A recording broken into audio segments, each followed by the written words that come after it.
আসসালামু আলাইকুম। আশা করি সকলে ভালো আছেন। সবাইকে আগাম নববর্ষের শুভেচ্ছা। আজকে রাতটা পেরিয়ে গেলেই আগামীকাল নতুন বছরের সূচনা হবে।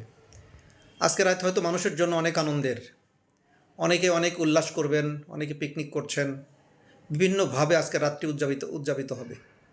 কিন্তু আগামীকাল সকালে আমরা দেখব যে মানুষের জন্য সেটা উল্লাসের কারণ হলেও কিছু প্রাণীর জন্য, পশু পাখির জন্য অনেক জীবনের নাশ ঘটবে এবং তাদেরকে আমরা রাস্তায় পড়ে থাকতে দেখব। তাদের মুখের ভাষা নেই, তাদের বলার ভাষা নেই,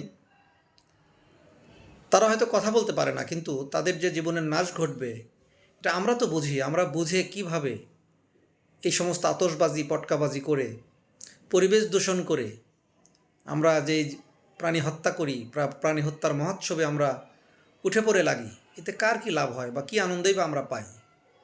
বরং আমরা সারা বছর কী করেছি এবং নতুন বছরে আমাদের কী করণীয় সেটা নিয়ে আমাদের মধ্যে কোনো আক্ষেপ অনুশোচনা নেই।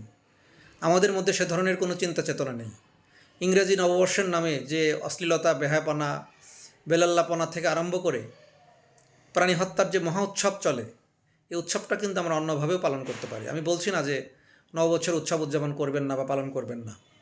অনেকে তো আতশবাজি পটকাবাজি তো সবাই করে না, যারা করে না তারাও তো নববর্ষের উৎসব আনন্দ উপভোগ করে।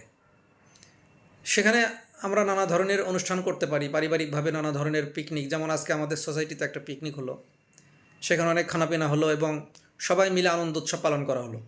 এরকম হতে পারে, কিন্তু তাই বলে এই যে রাত 12টা থেকে শুরু হবে যে পটকাবাজি আতশবাজি, সকালবেলা উঠে দেখবো আমরা হাজার হাজার নিরীহ প্রাণী, বিশেষ করে পাখি, তারা মরে পড়ে আছে রাস্তায়।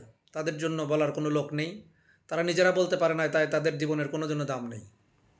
এই অবস্থা থেকে আমাদেরকে বেরিয়ে আসতে হবে।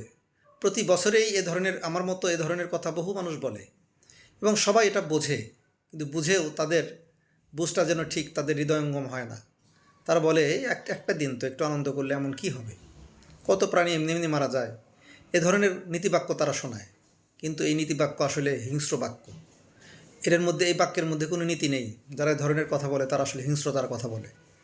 যারা পশু প্রাণীকে অকাতরে নিরীহ প্রাণীগুলোকে হত্যা করতে পারে, তারা মানুষ হত্যা করতে পারে।